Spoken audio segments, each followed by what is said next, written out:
My pastor married me to cover a hidden secret. The church exposed him on our anniversary. The day Pastor Chukwuemeka walked me down that aisle, every woman in Assemblies of Grace was crying, not because they were happy for me, because they wished they were me. I was Ijioha, 26 years old, raised in the church. I believed every single word. I should have paid attention to the one woman who was not crying that day. She sat in the third pew from the back, wrapped in a dark green wrapper, her face still as stone, while every other person around her wiped tears and fanned themselves with church programs. I saw her. Our eyes met for exactly 2 seconds. Then she looked away. I did not know who she was. I did not know that she was the reason I was standing at that altar. And I did not know that exactly 1 year later, on our anniversary, that same woman would walk into the middle of our Thanksgiving service and destroy everything I thought I knew. If you are new here, subscribe now and turn on notifications, because the stories we tell on this channel are not the kind you find anywhere else. Let me take you back to the beginning. I grew up in the red dust streets of Ogui New Layout, the second daughter of a retired civil servant and a woman who could quote the entire book of Psalms from memory. Church was not something we attended on Sundays. Church was our entire life. We woke up singing, we slept praying. The idea that a man of God could do anything wrong did not exist in our household. Pastor Chukwuemeka Obi first came to our church as a guest minister when I was 23. He was 41, tall, broad-shouldered, the kind of man whose presence rearranged the air in a room. He preached for 2 hours and not one person checked their phone, not one child cried, even the nursing mothers sat completely still. After service, he came to greet my father. They talked about theology and the condition of the church in Nigeria. I served them palm wine and kept my eyes on the floor the way my mother had taught me. I did not know he was watching me. 3 weeks later, his elder came to our house and spoke to my father in low, careful tones. Pastor Chukwuemeka had prayed. He had fasted. The Lord had shown him clearly Ijeoma was to be his wife. My mother nearly fell off her chair with joy. A daughter married to a pastor of that caliber was not just a blessing, it was a destiny. I was not asked what I felt. But here is the truth. I felt something warm and almost holy, because he was not just powerful, he was kind. In those weeks of courtship, he called me every evening. He asked about my dreams. He quoted scripture over my life. He told me I was chosen, not just by him, by God. And I believed him.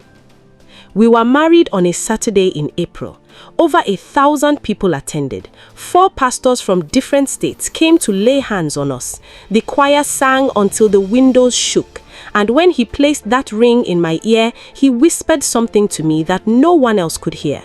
He said, "God made you for this purpose." I should have asked him, which purpose? The first 3 months of marriage were almost perfect.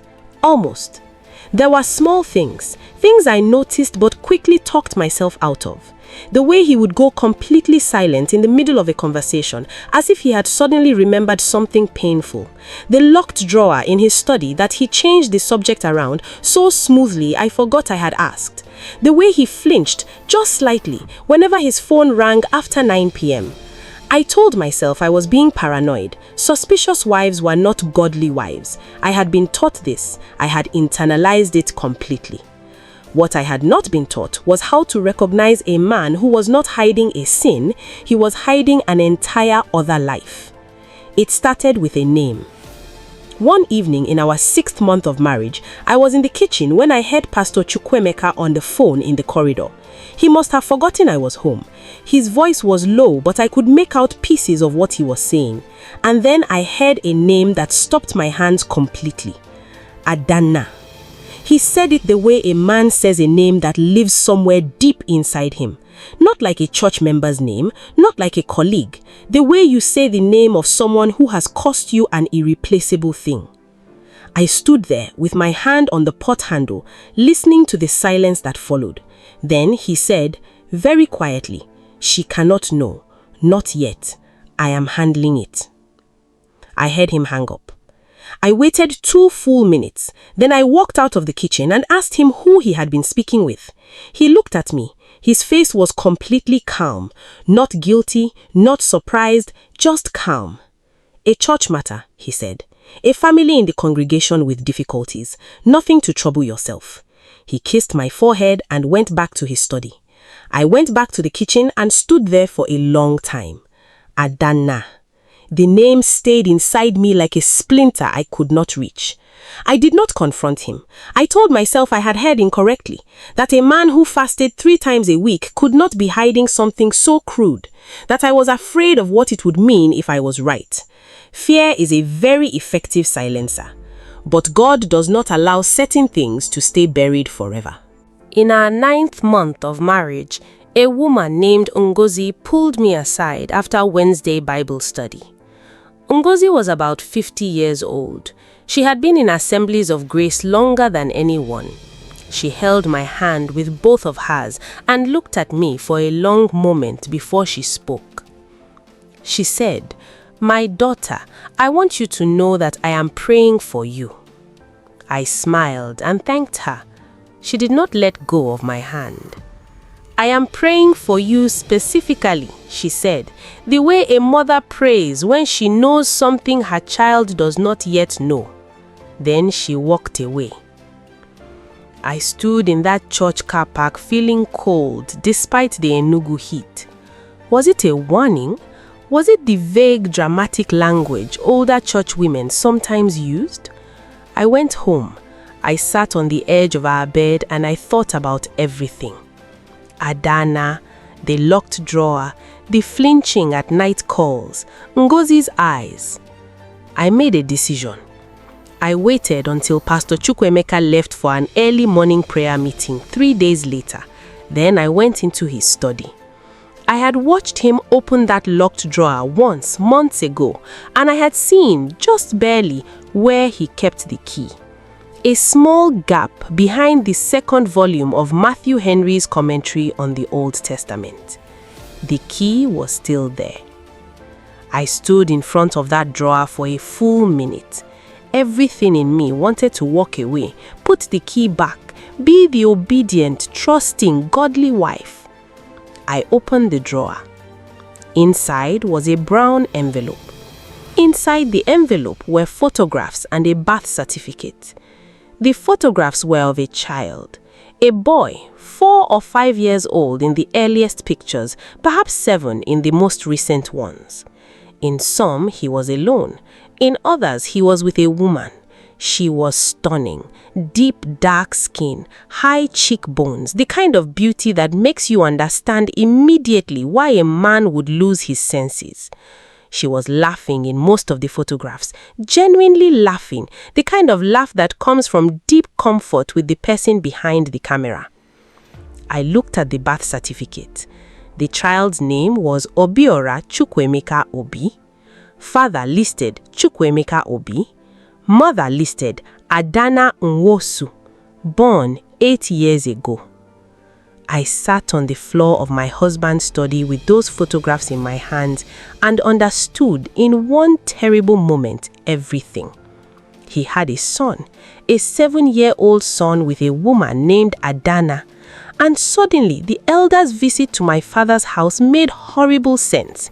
The urgency, the speed of the courtship, the way he had moved to marry me with the precision of a man executing a plan rather than following his heart. I was not chosen. I was a cover. Now, before I tell you what happens next, and I promise you, what happens next will leave you breathless.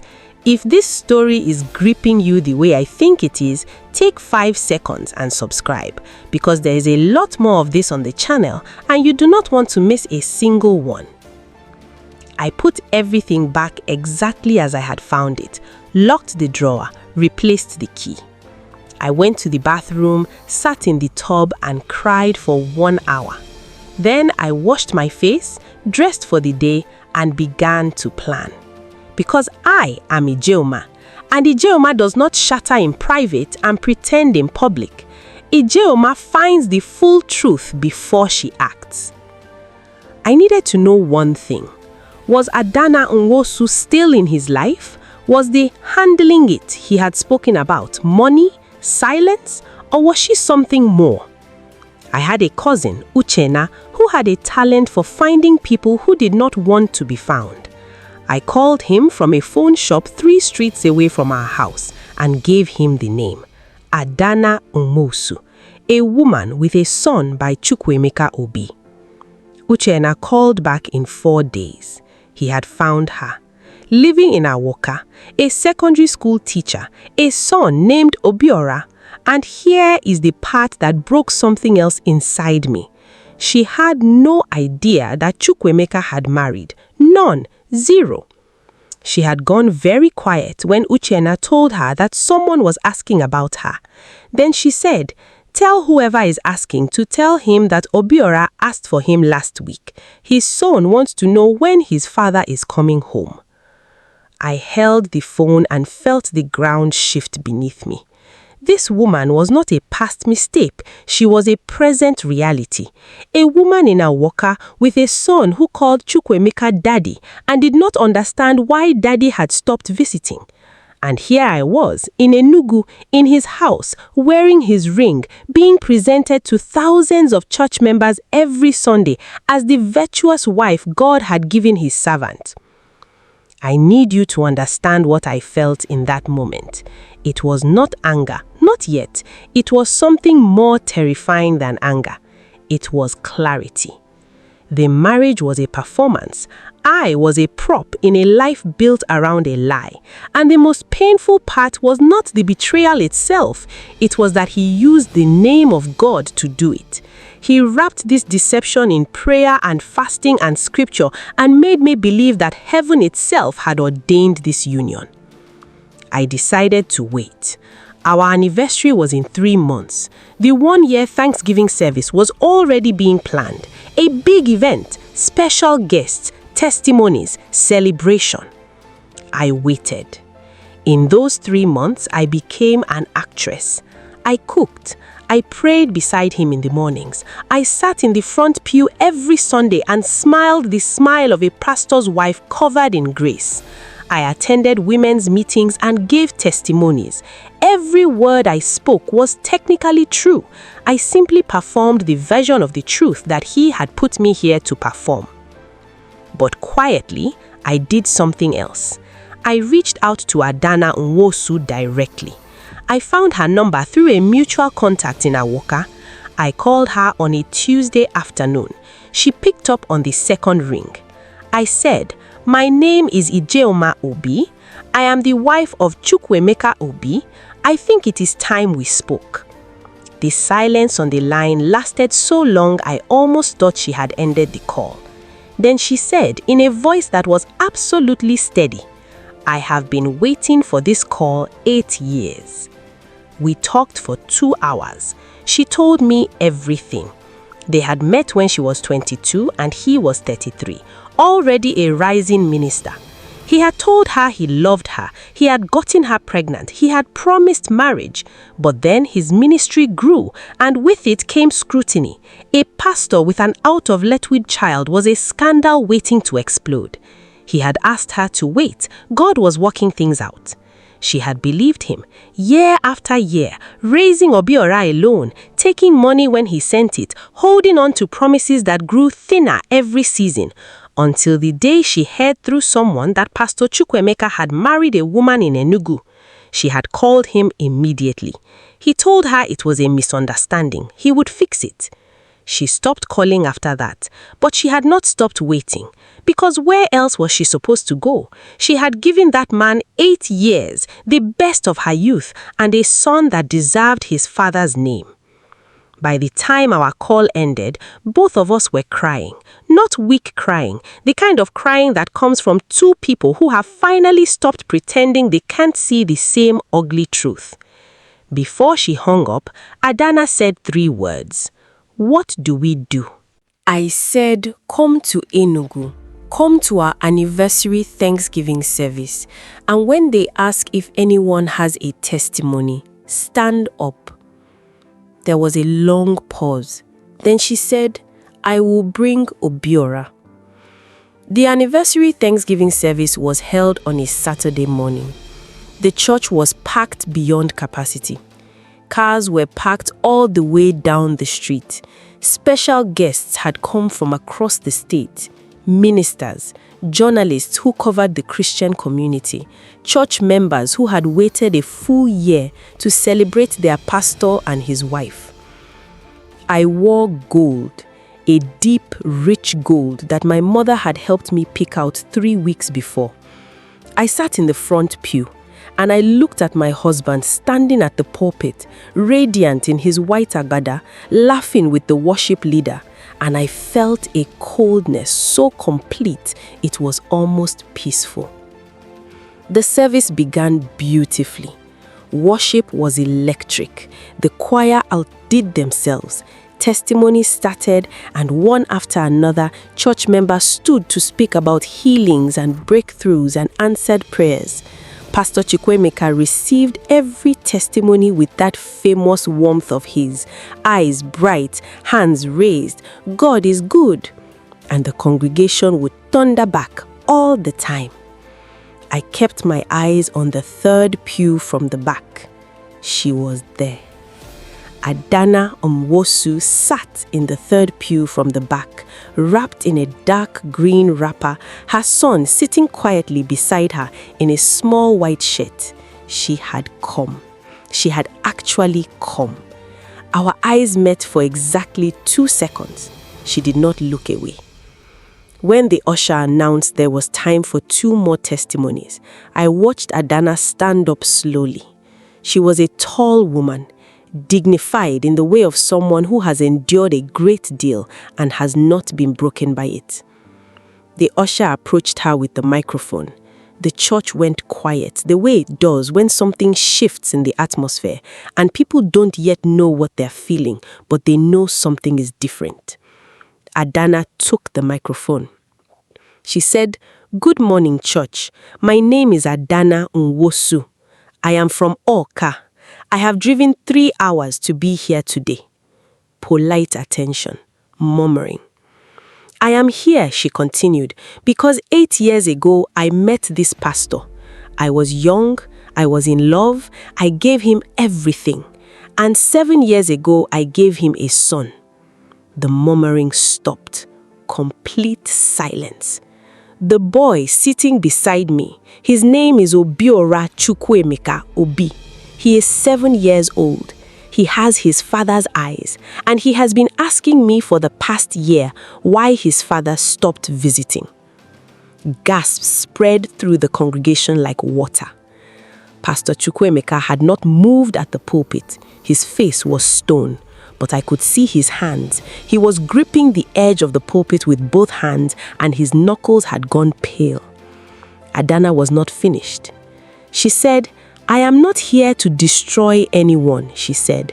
"I am here because I was told once by this same man that the church is a place of truth, that God does not bless deception, that light always overcomes darkness. I believe those things, even if he has forgotten that he taught them to me." She placed the microphone carefully back in the usher's hand and sat down. Obiora looked up at his mother. She put her arm around his small shoulders. Every eye in that church turned to the pulpit. Pastor Chukwuemeka stood there for what felt like a very long time. And then, and this is the part that no one who was there will ever forget, his legs simply gave way. Not dramatically, not theatrically. He just folded slowly and sat down on the step below the pulpit, his white agbada pooling around him, his head bowed. Deacons rushed to him.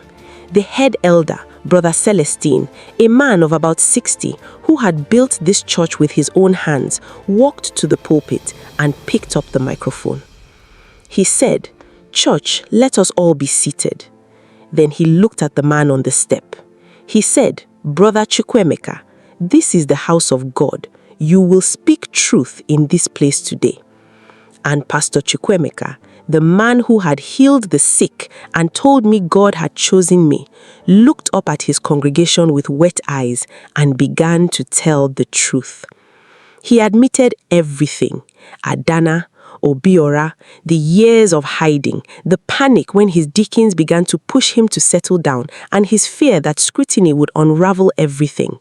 He had chosen me, he said, and here his voice broke, not because God had shown him my face, but because I was a good woman from a respectable family who would ask no difficult questions. He had used God's name to cover his shame. He wept. Whether those tears were for his sin or for his exposure, I cannot tell you.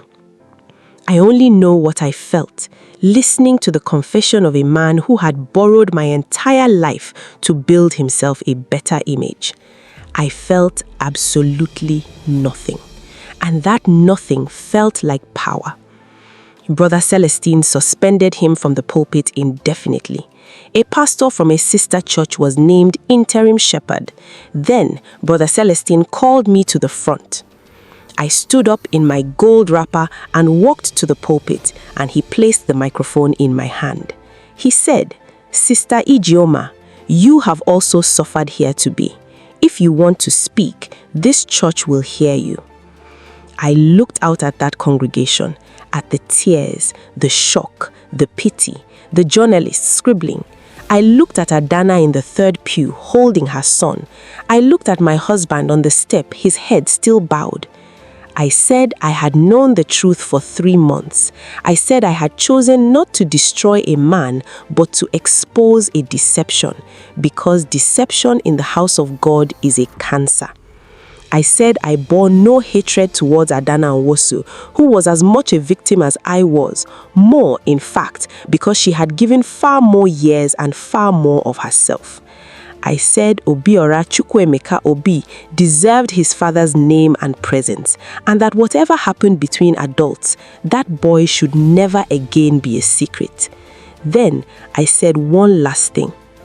My mother taught me that God does not bless deception. She was right, but she also taught me that God does not abandon the deceived. I am standing here today in gold, not ashes, as proof. I placed the microphone down and walked back to my seat. The church was completely silent for 5 full seconds. Then someone began to clap. Then another. Then the sound rose until the building was full of it. Not the celebratory clapping of a Thanksgiving service, something heavier and more honest. Our marriage did not survive. It was never going to survive. I returned to my parents' house in Ogui new layout and let myself feel the full weight of everything. Pastor Chukwuemeka stepped down from ministry entirely. He moved to Awka and began the long, difficult work of being present in his son's life. Whether that is redemption or consequence or both, I leave for you to decide. Adana and I did not become friends exactly, but we speak sometimes. There is a peculiar bond between women wronged by the same lie. We do not need to explain ourselves to each other. We simply understand. Brother Celestine called me 6 months later. He said that several women had come to him in private after the anniversary service. Women who had been carrying their own silences, their own secrets handed to them by powerful men wrapped in scripture. He said what happened that Saturday had opened a door. He did not yet know what would walk through it. He asked me if I had any regrets. I said, I regret that I believed so completely that I stopped listening to myself. I regret being taught that a suspicious wife is an ungodly wife. Then I said, I do not regret standing up.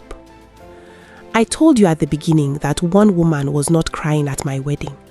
What I did not tell you was that when I was leaving the church that Saturday, our anniversary, that same woman was standing near the door, still in her dark green wrapper. And as I passed her, she reached out and touched my arm. I stopped. She said very quietly, I tried to warn him before the wedding. I went to Brother Celestine and told him what I knew, but they said the pastor had repented, that the matter was covered by grace. She said, I am sorry I did not warn you instead. I took her hand in both of mine, the way Ngozi had once held mine. I said, you sat in the back and watched anyway. You did not leave. She nodded. She said, I was waiting, she said, for the truth to catch up. I squeezed her hand and walked out into the Enugu afternoon, into the red dust and the noise and the ordinary blazing life of a city that does not stop for anyone's heartbreak. And I breathed, and I was free. They say in Igbo that the masquerade that stays too long in the marketplace will eventually be unmasked, no matter how elaborate the costume, no matter how loud the drums. The market has its own memory. The market does not forget. Pastor Chukwuemeka had worn his mask for 8 years. It took one woman with a microphone and a child in a white shirt to remove it. If this story moved you, if it made you feel something, think something, question something, then you are exactly the kind of person this channel exists for. Subscribe, turn on the bell. We tell stories like this because the truth, even when it is painful, is always worth hearing. The woman who endures in silence is strong, but the woman who finally speaks, she is something else entirely.